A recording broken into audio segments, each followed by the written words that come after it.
Baik, bismillahirrahmanirrahim. Assalamualaikum warahmatullahi wabarakatuh. Waalaikumsalam. Selamat pagi, Waalaikumsalam warahmatullahi kemudian wabarakatuh. salam sejahtera bagi kita semuanya. Dan tentunya selalu salam yang harus saya sampaikan pada acara kali ini yaitu salam pengadaan. Ya. Gimana jawabnya, Mbak Rahmat? Lupa. Ya, mau coba ya Pak ya, sekali ya Pak ya, kita yel-yel Boleh, dulu biar ya. semangat. Ya.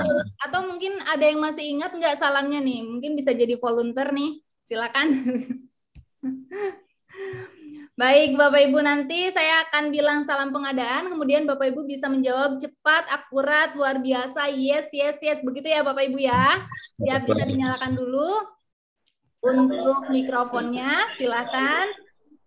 Ya, sudah siap semua Bapak Ibu. Nah, saya juga minta nih Bapak Ibu, bagi yang mungkin bisa menyalakan video kameranya, silakan dinyalakan gitu ya Bapak Ibu. Mbak Desi, Ya. Baik Bapak Ibu, saya akan membacakan salam pengadaan. Akurat luar biasa. Luar biasa. Yes, yes, yes, yes, yes. Oke, terima kasih Bapak Ibu. Silakan Yes, yes. dilanjutkan. Luar biasa. Terima kasih banyak. Terima kasih. Baik, salam pengadaan dari Yes. Oke, kita mulai ya. Saya izin untuk share screen, teman-teman semuanya. Sudah terlihat ya. Sudah Pak Heldi. Baik, terima kasih. Nah, untuk sesi kali ini, dispenser kali ini, diskusi perencanaan pengadaan dan sirup serta amel rutin ya, setiap hari Kamis. Selalu kita akan membahas terkait bagian dari perencanaan pengadaan, yaitu identifikasi kebutuhan dan pengadaan. Nah, ini sebelum lanjut ke materi ya, ini kita coba cermati dulu di judulnya nih. Saya sengaja judulnya ini identifikasi kebutuhan dan identifikasi pengadaan. Nah, jadi sebetulnya nih ada dua statement yang berbeda nih. Ada identifikasi kebutuhan, kemudian ada identifikasi pengadaan. Nah, ini nanti di slide akan lebih banyak ke identifikasi kebutuhan sebetulnya. Karena identifikasi pengadaan itu yang merupakan turunan dari identifikasi kebutuhan. Yang mana kita tahu pengadaan itu kan dimulai dari kebutuhan. Betul nggak? Kan? Kita tahu pengadaan itu kan mulai dari kebutuhan sampai serah terima pekerjaan kan. Yang di tengah-tengahnya ada apa? Mulai dari persiapan, pemilihan dan sebagainya ya, tapi dimulai dari kebutuhan. Nah, makanya di sini ada identifikasi kebutuhan.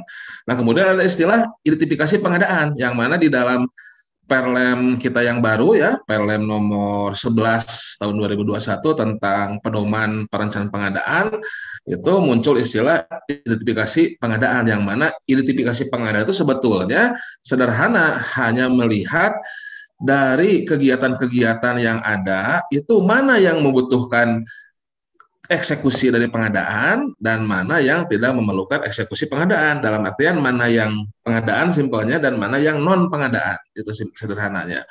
Nah, yang mana sebetulnya kita akan lebih mudah kalau memang dari awal kita sudah melakukan identifikasi kebutuhan. Yang mana identifikasi kebutuhan ini adalah yang memang nanti akan memerlukan pengadaan, pasti gitu kan. Jadi kalau hal-hal yang ibaratnya kebutuhannya itu tidak perlu kita identifikasi, tidak kita perlu rencanakan, ya itu tentunya bukan termasuk pengadaan gitu kan. Itu nanti perencanaan di bagian lain gitu kan ibaratnya. Kalau misalkan ada terkait hibah gitu ya transfer gitu ya, honorarium ataupun gaji, nah itu tentunya kebutuhannya bukan kebutuhan pengadaan. Itu lebih ke ranah terkait keuangan gitu kan, yang itu tidak membutuhkan eksekusi pengadaan seperti itu. Nah, makanya bagian penting di sini sebetulnya adalah terkait bagaimana kita bisa mengidentifikasi ataupun mencari ataupun menginventarisir apa kebutuhan kita gitu kan. Nah, kalau dalam istilah bahasa Sundanya Pak Iwan apa tadi, sourcing lah gitu kan. ya. Sourcing kita melihat kebutuhannya, jadi demand-nya apa, supply-nya apa, gitu kan. Nah, baru kalau nanti terkait identifikasi pengadaan yang di ujung gitu ya, itu sebetulnya akan sangat mudah apabila memang kita sudah melakukan identifikasi kebutuhan.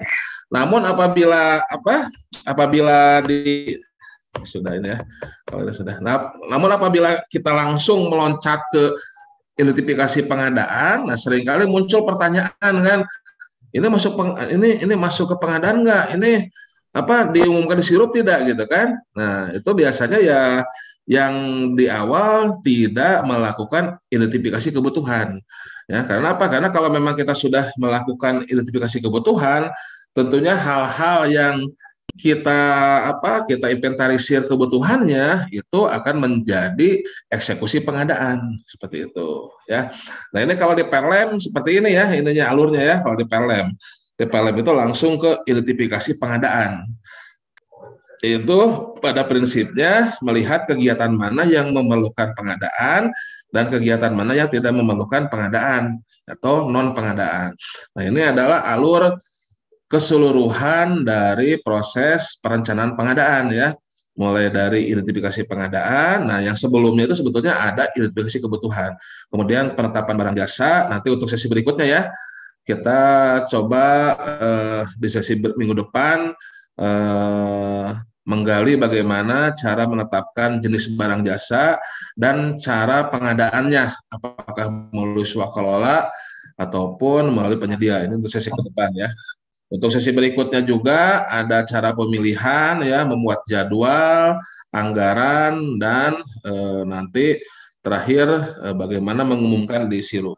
Namun di dalam setiap sesi, insya Allah kita tambahkan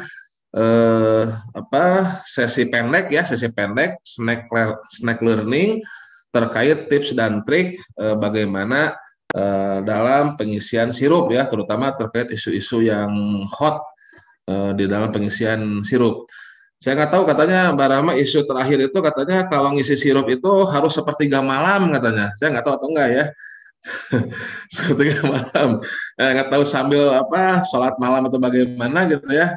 Nah, itu nanti kita bahas ya itu sama Mas Eno nanti ya. Seperti itu. Ya. Baik, nah ini kita lihat ya. Nah, kita mulai dengan identifikasi pengadaan ya. Identifikasi kebutuhan. Nah, identifikasi kebutuhan, nah ini awalnya itu terkait dengan peningkatan kualitas perencanaan ya. Peningkatan kualitas perencanaan, nah ini amanatnya ada dalam Perpres ataupun Perlem. Nah, yang mana kita melakukan identifikasi kebutuhan ketika pengguna anggaran tentunya dibantu oleh PPK-nya, stafnya atau bahkan pejabat fungsional pengadaan barang jasa. Nah, ketika menyusun rencana kegiatan itu harus mempertimbangkan hal-hal berikut ini. Yang mana yang pertama adalah melakukan identifikasi kebutuhan barang jasa sesuai dengan rencana kerja. Nah, dari identifikasi kebutuhan itu nanti disusunlah spesifikasi teknisnya untuk barang konstruksi lainnya atau KAK untuk konsultan gitu ya, sesuai kebutuhan. Kemudian ketersediaan, nah ini sourcing nih, ketersediaan barang jasanya dan atau penyediaannya di pasar gitu kan. Ini sebetulnya barang jasanya yang kita butuhkan itu nih. Ya, kalau ada di mana pasarnya? Nah, pasar siapa? Apakah kita harus menggeser kebutuhan kita? Oke, masih terdengar ya? Mbak Rahma, suara saya masih terdengar? Koneksi saya masih Pak, cuma agak putus-putus Pak. Putus-putus ya. Oke, mudah-mudahan bisa stabil ya, mudah-mudahan. Baik. Nah, ini ya, jadi identifikasi kebutuhan ini dilakukan di awal oleh PA dalam melakukan penyusunan RKA. Nah, jadi setelah kita tahu apa kebutuhan kita, ya, disusunlah spesifikasi teknis atau KAK-nya, kemudian kita lakukan sourcing, melihat ketersediaan barang jasa di pasar, ya. Oke, kemudian juga tentunya sesuai dengan tujuan pengadaan yang sudah kita bahas kemarin, kita mengarahkan ke produksi dalam negeri ya, karena kita harus cinta dan bangga buatan Indonesia. Kemudian kalau kita sudah tahu speknya, kita turunkan ke dalam perencanaan anggaran biaya atau harga perkiraan. Nah, silakan dalam melakukan identifikasi kebutuhan dan sourcing ini. Nah, ini bisa melibatkan para pihak dalam ekosistem pengadaan. Ya, mulai dari teman-teman di UKPBJ yang di dalamnya ada para pengelola pengadaan, ya, personil lainnya kalau di TNI Polri, agen pengadaan, kalau meng-hire dari luar, ya, kemudian juga staf teknis atau ya bisa APIP juga dalam memberikan monitoring evaluasi ya, itu silahkan ya.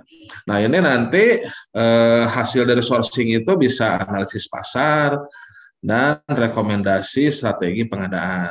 Ini bisa dari tadi, bisa dari APIP, bisa dari UKPBJ ataupun dari luar ya seperti LKPP ataupun BPKP. Nah ini awal munculnya identifikasi kebutuhan ya, identifikasi kebutuhan. Jadi nanti setelah kita bisa mengidentifikasi apa kebutuhan kita, setelah kita melakukan sourcing ya, muncul spek awal dan harga perkiraan, nah, baru sebetulnya identifikasi pengadaan ya tinggal di ini aja, tinggal di apa?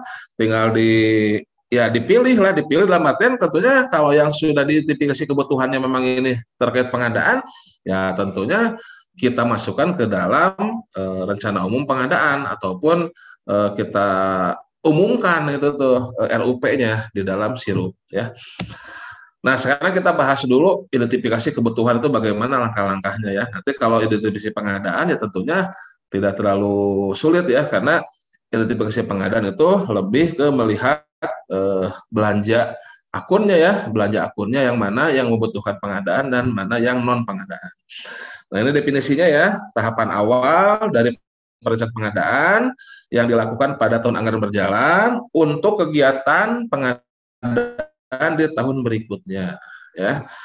Identifikasi kebutuhan bisa dilakukan seiring berdasarkan rencana kegiatan yang ada dalam renja untuk KL ataupun renja untuk SKPD di pemerintah daerah. Ini per definisinya ya. Oke.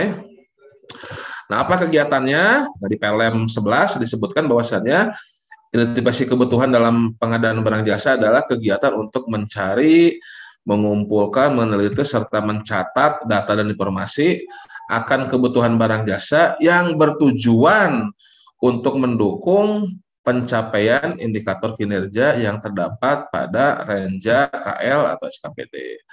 Nah, ini nanti ya hasil keluarannya, apa nih barang jasa yang dibutuhkannya, kriterianya bagaimana, speknya, kriteria pelaku usahanya bagaimana, ada di mana pasarnya, uraian pekerjaannya bagaimana, lokasinya bagaimana. Nah itu ibaratnya detail informasi dari apa yang dibutuhkan. Ini identifikasi kebutuhan. Nah, dalam PLM diatur bahwasannya ketika kita melakukan identifikasi kebutuhan, itu harus memperhatikan prinsip efisien dan efektif. Dalam artian efisien dan efektif, ya seperti yang sudah dibahas juga pada sesi minggu kemarin, ya kita harus bisa melihat apakah memang ini betul dibutuhkan, harus ada, harus kita beli.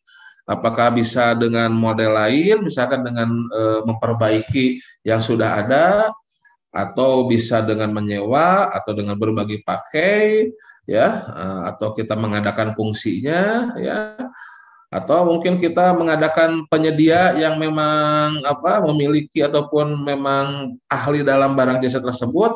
Nah, kita tidak memiliki barangnya, tapi kita hanya menggunakan tadi fungsinya tersebut, gitu kan. Nah, ini dilihat dari sisi efisiensinya dan sisi efektivitasnya dalam memenuhi kebutuhan kita. Jadi dilihat betul-betul sebetulnya apa sih kebutuhan kita. Ya, yang paling sederhananya ini level kebutuhan kita tuh apakah memang harus kualitas tinggi gitu kan, atau kualitas yang biasa-biasa saja gitu kan, atau yang bagaimana levelnya ya. Termasuk di dalam tujuan juga, ini perhatian sebetulnya lebih ke tujuan pengadaan yang paling besar ini ya. Aspek pengadaan berkelanjutan ini sudah kita bahas juga pada minggu kemarin, itu kalau yang tidak mengikuti sesi kemarin bisa dilihat di YouTube Direktorat PMEP ya, ada itu rekamannya, silakan bisa dilihat. Nah ini ya, memperhatikan aspek pengadaan berkelanjutan dalam artian aspek ekonomis, sosial dan lingkungan hidup itu apakah sudah terpenuhi atau tidak ketika kita menginventarisir ataupun mengidentifikasi kebutuhan kita, ya. Yang minimalnya yang paling dekat yang sering kita bahas adalah terkait aspek lingkungan hidup, ya, dengan melihat barang jasa yang memang sudah ramah lingkungan, ya.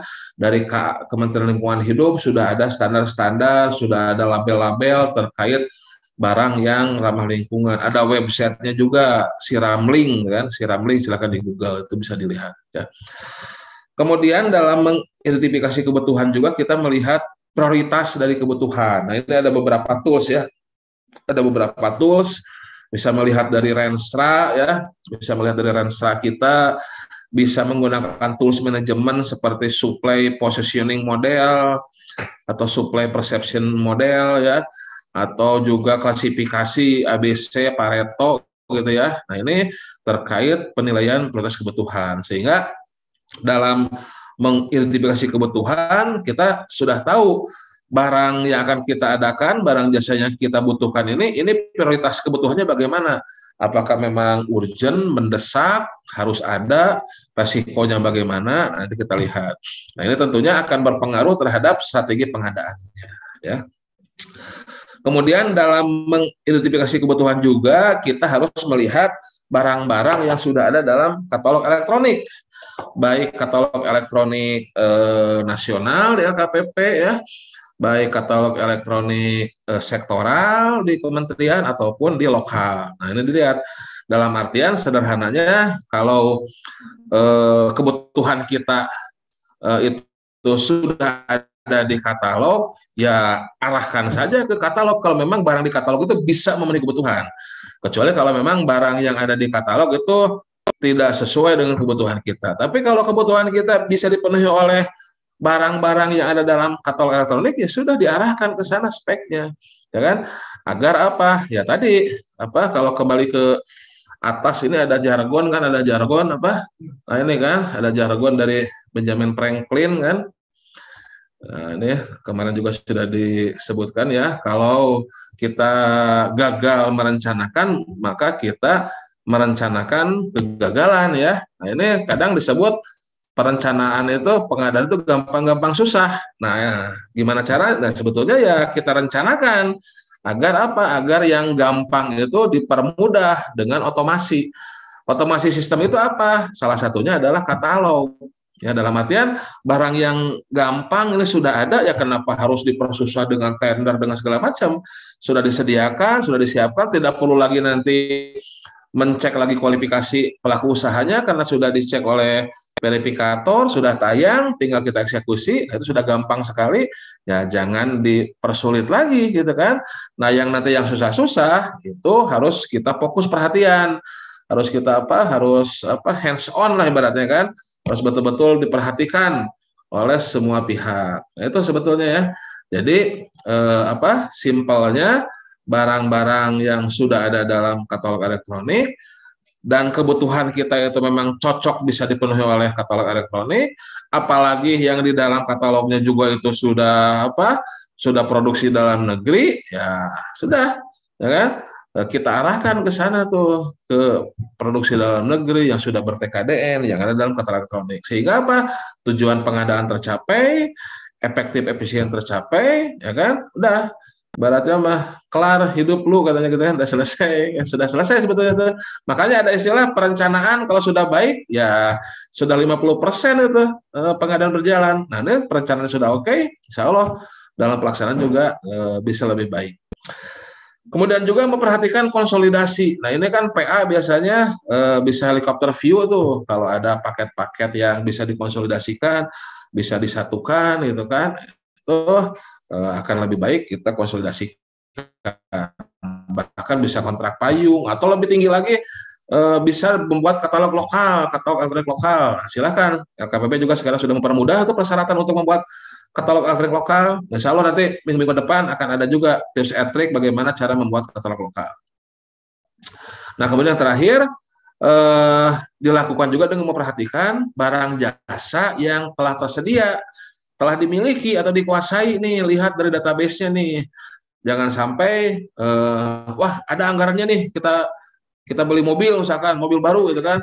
Padahal sebetulnya mobilnya masih ada yang bisa diservis atau diperbaiki, masih ada yang berjalan. Ya intinya kita mengadakan yang betul-betul dibutuhkan. Nah, barang-barang yang sudah dimiliki, dikuasai, itu tentunya ya kalau yang memang masih layak ataupun masih bisa dipakai, itu harus diperhitungkan. Nah, agar bisa mengurangi apakah itu kuantitasnya ataupun kualitas dari barang yang akan kita adakan. Jadi dilihat dulu nih yang ada nih ya. Ini seringkali nih untuk BMN nih kurang diperhatikan gitu kan. Ya, nah ini seharusnya kita bisa melihat barang yang masih kita miliki, kita kuasai, kita tersedia ini kira-kira apakah masih bisa dipakai. Kemudian ya tentunya kita tidak perlu melakukan pengadaan yang tanda kutip boros lah gitu ya, seperti itu. Kemudian juga harus bisa menunjang, nah pengadaan ini harus bisa menunjang tugas dan fungsi dari organisasi. Ya, jadi melihat juga tusi dari organisasi masing-masing itu apa nih, ya kan? Tentunya ya harus bisa mendukung. Kalau lebih atasnya ya rencana kerjanya, restanya gitu kan. Nah tentunya melihat juga besaran organisasi atau jumlah pegawai dalam organisasi nanti bisa akan terkait dengan cara pengadaannya. Kalau dalam organisasi kita, misalkan sumber dayanya banyak, mumpuni, mungkin ya tidak perlu swakelola, mungkin kita bisa lakukan, tidak perlu penyedia, maaf, bisa kita lakukan dengan swakelola, ya kan? Tapi kalau besaran organisasinya itu terbatas, beban tugas tanggung jawabnya juga sudah besar, sudah tinggi, tentunya yang mungkin yang harusnya bisa swakelola tapi ternyata tidak bisa juga swakelola, akhirnya dilakukan dengan penyedia ya, seperti itu.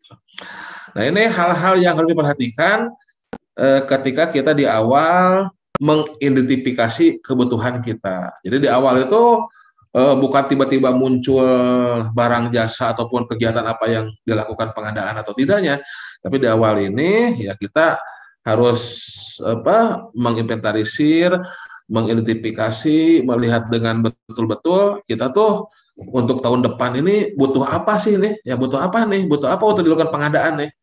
Apakah butuh konsultan, kendaraan ya, atau gedung atau apa gitu kan? Nah, diidentifikasi di awal. Okay.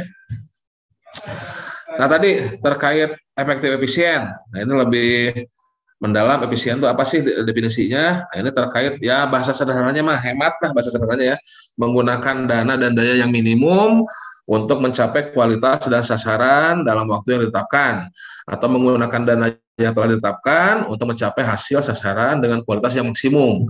Nah, efisien ya.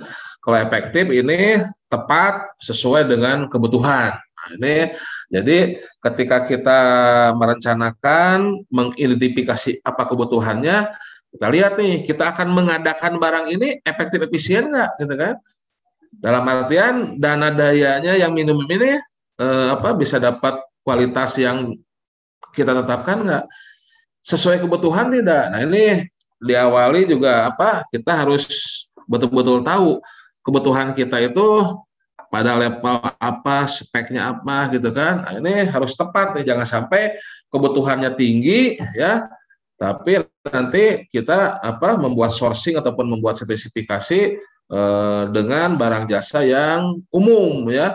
Tentunya kalau memang kebutuhannya tinggi, high class, kualitas tinggi, ya kita harus membuat spesifikasi yang memang bisa memenuhi kebutuhan kita. Itu pun sebaliknya, kalau memang kebutuhan kita biasa-biasa saja, ya jangan sampai membuat spesifikasi yang berlebih, over spec ya, nanti ujungnya juga HPS-nya juga terlalu tinggi gitu kan, seperti itu.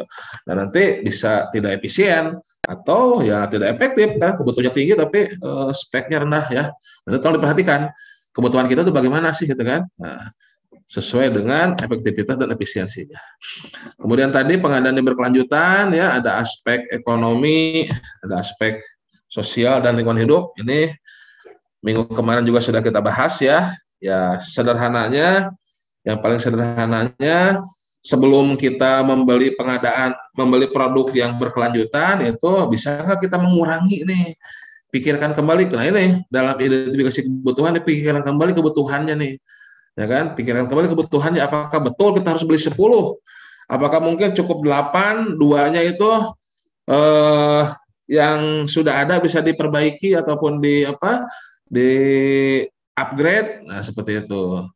Yang paling awal itu adalah mengurangi ya. Tuh. Kemudian juga mencari sumber lain ya, penggunaan kembali atau mencari sumber ulang ya, mencari ulang sumber ya. Dalam artian pikirkan kembali cara mengadakannya gitu kan. Mungkin bisa sewa ya, bukan beli gitu kan. Mungkin hanya sekedar pemeliharaan, bukan beli baru, masih bisa diservis, perbaikan dan sebagainya. Nah, baru kalau memang harus mengadakan, ya ini membeli produk yang ramah lingkungan, yang berkelanjutan, ya, baik itu yang sudah ada label, ya, yang eco labeling itu di Kementerian Lingkungan Hidup, silahkan dilihat ada di website Siramlink. Atau bahkan lebih dalam lagi, ini dalam setiap proyek, dalam setiap pekerjaan itu betul-betul memperhatikan aspek dari pengadaan berkelanjutan ya. Ini dalam identifikasi kebutuhan ya. Oke, ini sudah ya berkelanjutan. Nah, contoh-contohnya penggunaan lampu LED ya, kertas dengan eco labeling ya. Silakan dilihat di website Sibarjas Ramling ya. Nah, selanjutnya kita dalam mengidentifikasi kebutuhan itu harus juga melihat ataupun memastikan prioritas dari kebutuhan kita. Setelah tahu kebutuhan kita, oke nih, kita butuh misalkan barang gitu ya, kita butuh konsultan ya, kita butuh jasa lainnya untuk security ataupun catering. Nah, kita tentukan nih, kita harus tahu skala prioritas dari kebutuhan kita itu bagaimana nih ya. Itu nanti akan terkait dengan proses pengadaannya, gitu kan? Akan terkait dengan proses pengadaannya. Kalau resiko tinggi, kemudian juga nilainya juga besar, strategis, tentunya ini harus kita kawal nih, agar bisa tersedia tepat waktu, agar tidak terjadi gagal tender, agar tidak terjadi gagal kirim, gagal pengadaan dan sebagainya. Ya. Nah, untuk menentukan prioritas kebutuhan ini bisa dilihat dari organisasinya, dari urgensinya, dari anggarannya, dari pemanfaatannya atau berkelanjutan atau tidaknya ya. Nah, yang paling sering sih dilihat dari organisasinya ya, tujuan dampak resiko organisasi, kemudian dari anggaran. Ya tentunya nanti akan menentukan dari urgensinya ya. Dan kalau pemanfaatan, ya ini juga bisa dilihat ini apakah untuk jangka pendek, jangka menengah atau jangka panjang. Nah, ini beberapa tools yang bisa kita pakai nih. Salah satu tools yang sering dipakai dalam menentukan prioritas adalah supply positioning model ya. Supply positioning model ini dengan mendeploy dari resiko pengadaan kita ya, resiko pengadaan kita terhadap organisasi dengan nilai pengadaannya, dengan nilai dari pengadaannya ya. Nah, ini kita membuat dua sumbu ya, sumbu ke atas, sumbu Y itu tingkat dari resiko pengadaannya ya. Kalau pengadaan ini gagal, ini kira-kira apakah besar atau tinggi atau rendah terhadap organisasi. Kalau yang di bawah yang sumbu X itu nilai pengadaan per tahunnya. Nah, ini semakin besar semakin ke kanan ya, seperti itu. Nah, ini kalau rutin ini berarti resikonya rendah dan nilainya juga rendah.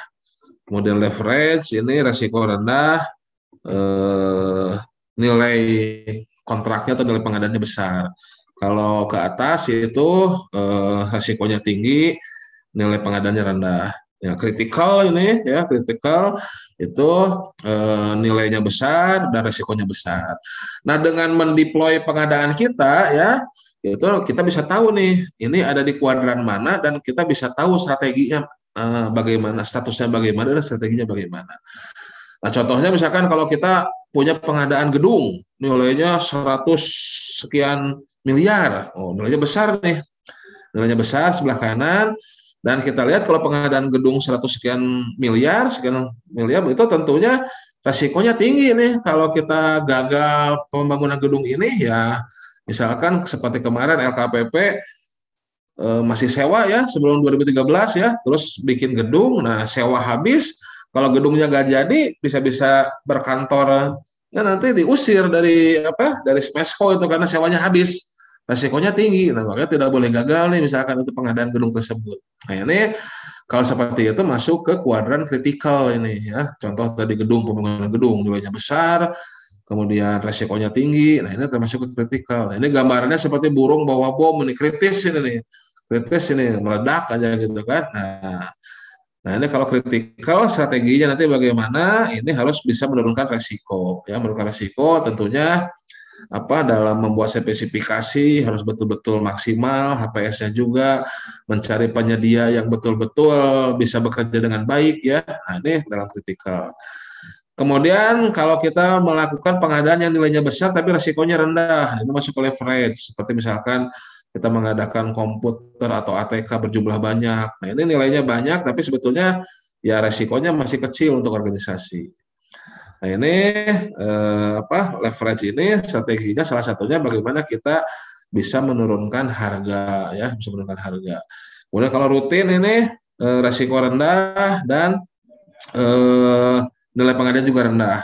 Nah ini rutin kalau bisa dikonsolidasikan, ditarik ke leverage gitu kan, agar apa? Agar bisa memperoleh harga yang terbaik ya, harga yang lebih rendah.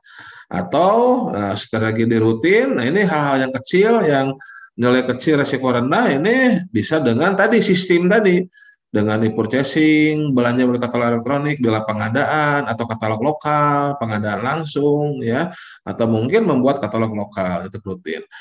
Nah kalau bottleneck ini konsultan biasanya bottleneck ini dia nilainya kecil-kecil tapi resikonya tinggi kalau tidak bisa dilakukan dengan baik.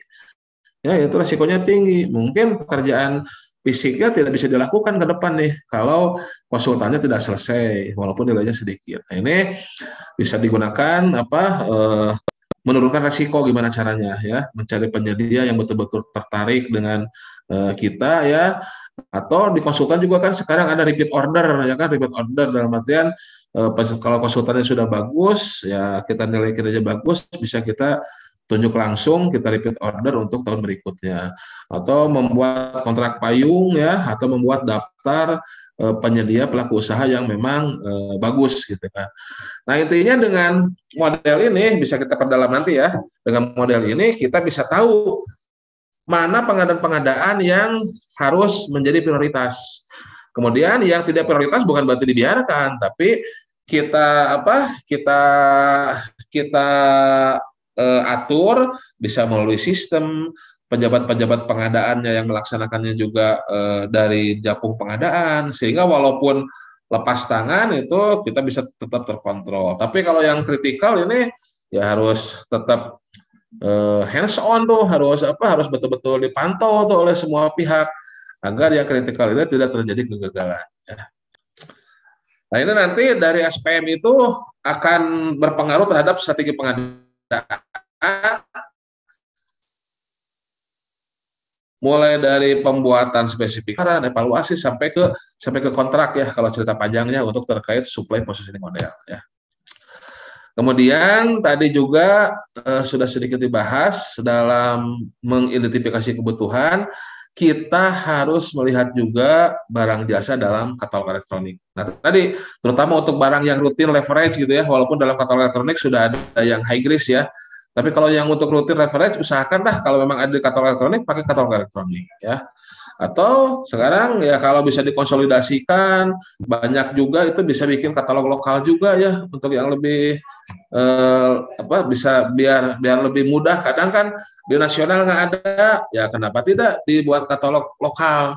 Karena misalkan di lokal itu memang banyak kebutuhannya. Ya buat sendiri katalog silahkan.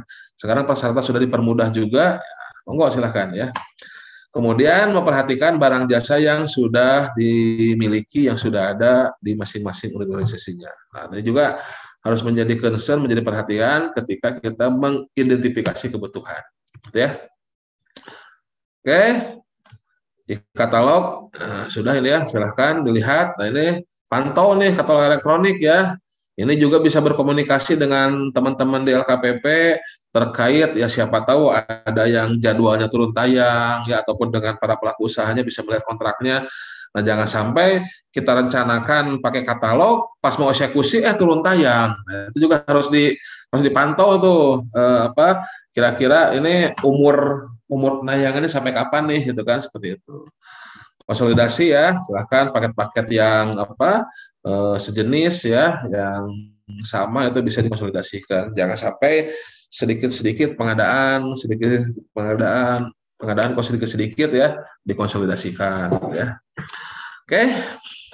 Tuh, kemudian yang terakhir ini adalah dalam identifikasi kebutuhan, ini salah satu toolsnya juga kita bisa menggunakan spend analysis. Spend analysis ya, kita melihat histori pengadaan dari beberapa tahun sebelumnya, 2-3 tahun sebelumnya ini. Nah, ini juga saya juga kembali menawarkan kalau ada teman-teman yang ingin melakukan kajian pengadaan baik dari perencanaannya ataupun dari realisasinya di direktorat kami, bisa kita berkolaborasi untuk membuat ya semacam spend analysis ataupun kajian perencanaan ataupun kajian dari pengadaan dari beberapa tahun sebelumnya. Nah, kita bisa berkolaborasi. Ya, kalau untuk japung pengadaan bisa nambah angka kredit, atau untuk japung perencana, ataupun untuk japung AK juga, karena nanti ujungnya kan berupa rekomendasi ya, rekomendasi kebijakan, rekomendasi strategi ya. Nah, silakan kami di PMFP ada datanya. Nah, kita bisa sama-sama melakukan kajian ataupun telahan ya, seperti itu ya.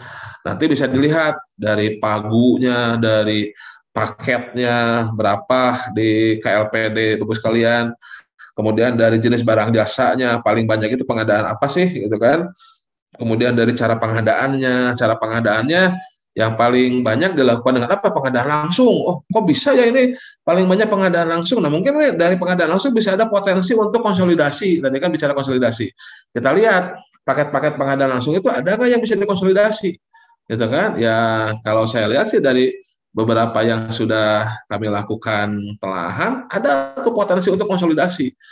Nah, itu pengadaan langsungnya mungkin bisa berkurang dengan konsolidasi, gitu kan. Gitu. Kemudian juga ini kok pemakaian katalognya kecil nih kan. Nah, kita lihat e-purchasing-nya kok kecil. Apakah memang barang jasanya itu yang ada di katalog belum dipakai oleh teman-teman? Nah, itu bisa kita lakukan analisis. Seperti itu. Oke, nah ini sih lebih detail terkait kalau kita pengadaan barang misalkan ya, pengadaan barang. Nah, kita lihat dari sisi jenisnya, fungsinya, statusnya ya.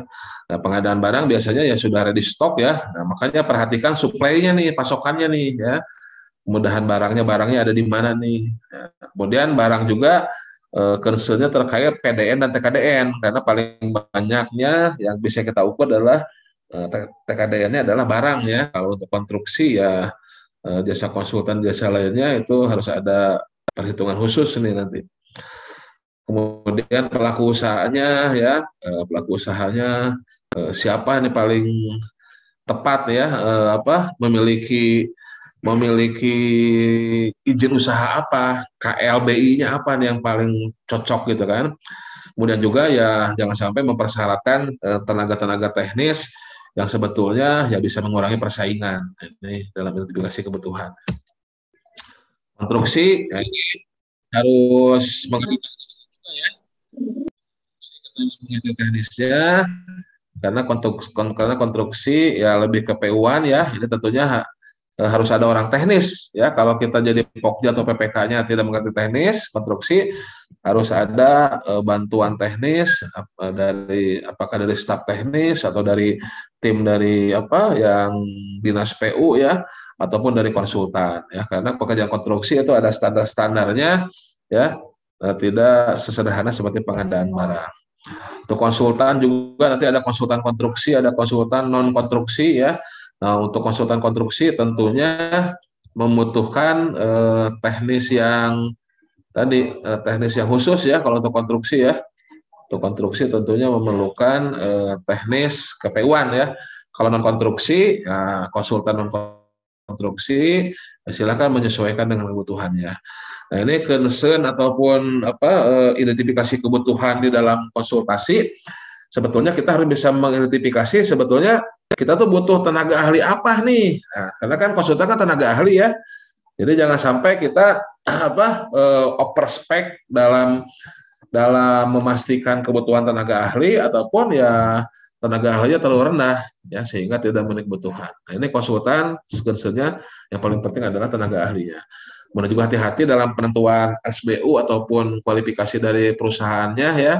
Kita harus bisa memastikan bahwasannya memang bidang layanan ataupun yang disediakannya adalah sesuai dengan kebutuhan ya. Jasa lainnya, nah ini juga jasa lainnya ini harus banyak bertanya juga ya. Jasa lainnya juga kan terkait security, cleaning service itu membutuhkan skillware ya. Ini juga seringkali banyak dari kita yang tidak mengetahui. Nah, kan ahli pengadaan sebetulnya ya ahli bertanya. Harus banyak-banyak bertanya nih pada ahlinya, pada yang pernah melakukannya, ya, sehingga jangan sampai kita memperoleh penyedia yang bukan bermain pada bidang tersebut, gitu kan. Nah, sekarang juga sudah banyak sebetulnya ya untuk yang penyedia jasa lainnya yang bergerak dalam security, cleaning service, catering dan sebagainya. Nah, ini betul-betul dimaksimalkan dalam mengidentifikasi kebutuhan, kemudian setelah tahu kebutuhannya, sourcing-nya kita di mana, oke. Terintegrasi ya, kalau ini beberapa 2 atau lebih jenis barang jasa disatukan ya, sama juga. Oke, nah ini barulah kalau memang kita sudah melakukan identifikasi kebutuhan, nah tentunya ketika kita mengidentifikasi pengadaan barang jasa dari RKA-KL ya, ataupun RKA-PD, nah ini tinggal dilihat saja komponen mana atau subkomponen mana yang memang membutuhkan eksekusi dari pengadaan barang jasa sesuai dengan peraturan kita. Ya, tentunya yang sudah kita identifikasi dari awal yang membutuhkan perencanaan pengadaan, nah itu tentu akan dieksekusi ya, dan tentunya itu membutuhkan pengumuman ke dalam sirup. Nah, yang sering muncul kan, ini diumumkan di sirup nggak? Ini dibuat RUP-nya nggak? Nah, tentunya kalau kita sudah bisa mengidentifikasi kebutuhan dari awal akan sangat terang benderang mana yang membutuhkan pengadaan, mana yang tidak ya. Nah, kalau untuk KL, akun belanja yang terasosiasi dengan pengadaan barang jasa itu biasanya belanja barang jasa, belanja modal, tapi tidak semuanya juga dalam belanja barang jasa ataupun modal itu perlu pengadaan, harus dilihat lagi, betul kan ini perlu eksekusi pengadaan. Akun belanja lain ya, bansos atau belanja hibah dalam bentuk pengadaan. Jadi kalau yang tunai uang itu ataupun transfer itu tidak memerlukan pengadaan. Atau yang kalau yang di daerah ini biasanya terasosiasi dengan barang jasa, belanja operasional, belanja barang jasa juga ya, belanja modal ya sama juga ini. Akun belanja lain seperti belanja tidak terduga, belanja bahasa, belanja hibah, tapi bentuknya dalam pengadaan barang jasa. Nah, ini untuk mana-mana yang membutuhkan eksekusi pengadaan dan yang bukan non pengadaan. Nah, contoh yang non pengadaan ya, yang pengadaan belanja hibah uang, transfer belanja pegawai, bansos uang. Nah, ini tidak termasuk pengadaan, non pengadaan, sehingga tidak dibuat RUP dan tidak perlu diumumkan di sirup.